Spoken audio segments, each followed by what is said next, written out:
Mumbai railway station के पास foot over bridge मुनहदिम होने के हादसे में अब तक मरने वालों की तादाद 6 तक पहुंच चुकी है। 30 से ज्यादा अफराद जख्मी बताए गए हैं। जख्मियों में 2 पुलिस एहलकार भी शामिल हैं और इस पूरे मामले में महाराष्ट्र हुकूमत की जानिब से बीएमसी और रेलवे के खिलाफ FIR भी दर्ज कर ली गई है। वज़ीर देवेंद्र फडणवीस ने जांच का हुक्म दे दिया है। उधर महलवकीन के लवाहिकीन को 5-5 लाख जबकि जख्मियों को 50-50 हजार एक्सग्रेशिया देने का ऐलान कर दिया गया है। CST फुट ओवर ब्रिज गिरा। ब्रिज फिट था तो गिरा कैसे?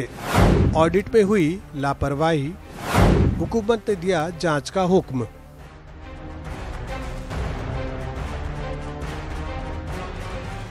मुंबई हादसों के शहर में तब्दील होती जा रही है। पुराना जख्म मुंदमिल होता नहीं कि कोई हादसा उसे नया जख्म दे जाता है। ताज़ा हादसा जुमेरात को Mumbai CST foot over bridge गिरने से हुआ। इस ब्रिज का बड़ा हिस्सा मुनहदिम हो गया और काम से वापस अपने घरों को लौटते 6 अफराद इस हादसे में लुक़्मे अजल बन गए, जबकि 30 से जायद जख्मी हुए। वजीर आला देवेंद्र फडणवीस ने हादसे पर गहरे दुख का इजहार किया है और उन्होंने महलूकीन के लवाहिकीन को 5-5 लाख मुआवजा देने का ऐलान भी किया। जिन परिवारों को क्षति भुगतनी पड़ी है उनके साथ हमारी संवेदनाएं हैं। जो इसमें जिनकी मृत्यु हुई है उनके परिवारों को 5 लाख रुपया मदद दी जाएगी।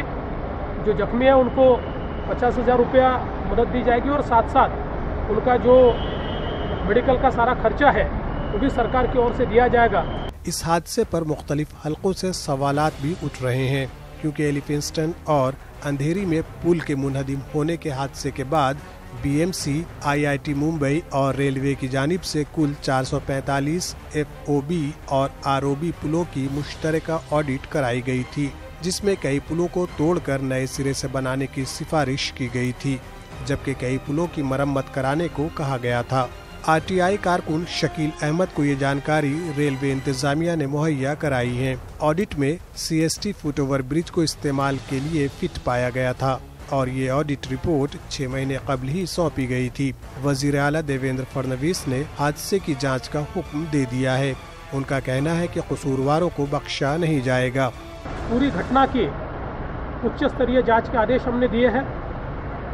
विशेष रूप से जो मैंने जानकारी मुंबई महानगर पालिका के आयुक्त से प्राप्त की है उसमें करीब 1980 में इस ब्रिज का निर्माण हुआ था और पिछले साल जब मुंबई में दुर्घटना हुई थी उस समय सारे फुट ओवर ब्रिज, चाहे वो रेलवे के हो चाहे महानगर पालिका के हो, इनका एक स्ट्रक्चरल ऑडिट करने का आदेश दिया गया था और इस पुल का भी स्ट्रक्चरल ऑडिट किया गया था। और जो जानकारी मुझे कमिश्नर ने दी है उसमें इसको स्ट्रक्चरल ऑडिट में फिट पाया गया और कुछ माइनर रिपेयर्स कहे गए थे। उसके बावजूद अगर ये पुल गिरता है और इतनी भीषण दुर्घटना होती है तो कहीं ना कहीं ये स्ट्रक्चरल ऑडिट के ऊपर भी एक प्रश्न चिन्ह निर्माण होता है। CST फुट ओवर ब्रिज की तामीर 1984 में हुई थी। 35 बरस पुराने इस पुल की मरम्मत आखिरी बार 2010-11 में हुई थी। ऐसे में सवाल ये पैदा होता है कि ऑडिट रिपोर्ट में पुल को इस्तेमाल के लायक कैसे बताया गया। Bureau report, news 18 Urdu. और चलिए हमारे साथ मौजूद हैं मुंबई से हमारे साथी प्रशांत पांडे। प्रशांत, लगातार हम देख रहे हैं कि कल से जब ये हादसा हुआ है बयानात सामने आ रहे हैं, रिएक्शन सामने आ रहे हैं, जांच की बात कही जा रही है, एक्सग्रेशिया देने का ऐलान किया गया है। इस सब के बीच पूरी तरह से हालात हम आपसे जानना चाहेंगे।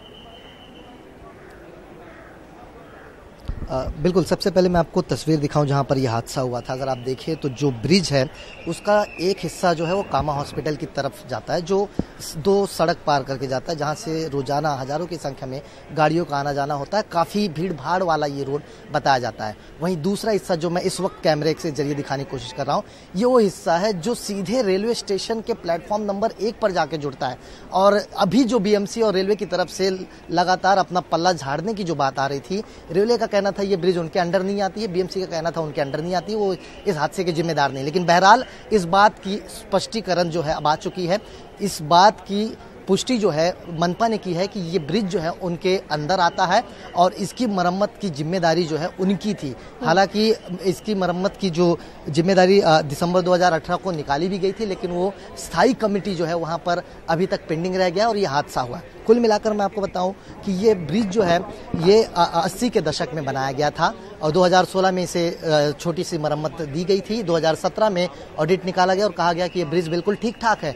2018 के दिसंबर में ये कहा गया था कि इसकी मरम्मत की जाएगी। यानी कुल मिलाकर देखा जाए पूरी तरह से लापरवाही देखी जा सकती है और इसी बात को ध्यान में रखते हुए मुंबई पुलिस ने जांच शुरू कर दी है। धारा 304A यानी गैर इरादतन हत्या का मामला लिया गया है। मैं आपको बता दूं गैर इरादतन हत्या का मामला यानी नॉन वेलेबल ऑफेंस है, जिसमें 3 साल से लेके 10 साल तक के जेल का प्रावधान है। यानी अगर इस मामले में जांच की जाती है और दोषी पाया जाता है कोई, तो उसके खिलाफ ये कार्रवाई करते हुए ये सजा दिलाई जा सकती है। लेकिन ये बात की बात है, सबसे पहले मैं आपको बता दूं कि हमने पिछले कुछ सालों में देखा है। 2017 में जब एल्फिंस्टन इलाके में भगदड़ मची थी तो 23 लोगों की मौत हुई थी। फिर से वही हुआ था कि मुआवजा दे दिया गया, बयान दिया गया, कार्रवाई की जाएगी, लेकिन कार्रवाई के नाम पर हमें कुछ देखने को आज तक नहीं मिला गया।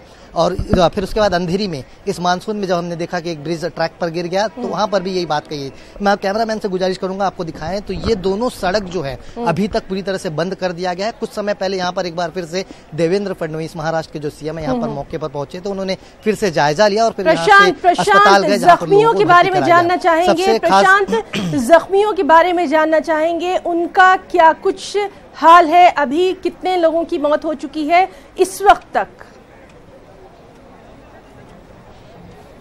जी बिल्कुल, देखिए आंकड़े जो हैं सवेरे से यही स्पष्ट किया गया है मुंबई पुलिस और अस्पताल की तरफ से कि 6 लोगों की मौत हुई है, जिसमें 3 महिला और 3 पुरुष है। और जख्मियों को जो आंकड़ा है वो एग्जैक्ट दिया गया है 33 लोग। अभी भी जीटी और सेंट जॉर्ज दोनों अस्पताल में भर्ती, जहां उनका इलाज चल रहा है। अस्पताल में सीएम पहुंचे थे, वहां पर उन्होंने जख्मियों से भी मिला, डॉक्टरों से भी बात की और वहां का जायजा लेने के बाद यहाँ पर पहुंचे। लेकिन मैं सबसे खास बात जो आपको बता रहा था इस ब्रिज के बारे में, ये जो 2 छोर मिल रहे हैं, मैं आपको याद दिला दूं कि 26/11 आतंकी हमला जब हुआ था तो प्लेटफॉर्म 1 से निकलते हुए जो छोर अभी आप देख रहे हैं, इसी छोर से निकलते हुए इसी ब्रिज का इस्तेमाल करते हुए कसाब और उसका साथी दूसरी छोर की तरफ उतरे और सीधा कामा अस्पताल की तरफ गए थे। यानी कुल मिलाकर देखा जाए काफी महत्वपूर्ण ये ब्रिज माना जाता था, जो 2 सड़कों को ही नहीं बल्कि एक स्टेशन और एक अस्पताल के रास्ते को जोड़ता है। यानी कुल मिलाकर देखा जाए जो हादसा हुआ है शाम के वक्त हुआ, पीक आवर हुआ था, लेकिन ट्रैफिक सिग्नल के चलते कुछ गाड़ियां रुकी थी और जब ये ब्रिज गिरा तो कुछ गाड़ियां ट्रैफिक सिग्नल पर रुकी थी, जिसकी वजह से हादसा बहुत बड़े रूप में रूपांतरित नहीं हो पाया। यानी कुल मिलाकर देखा जाए लापरवाही मनपा की है और ऐसे में अब देखना होगा कि जो एफआईआर मुंबई पुलिस ने ली है धारा 304 जिसको मैंने इलैबोरेट करके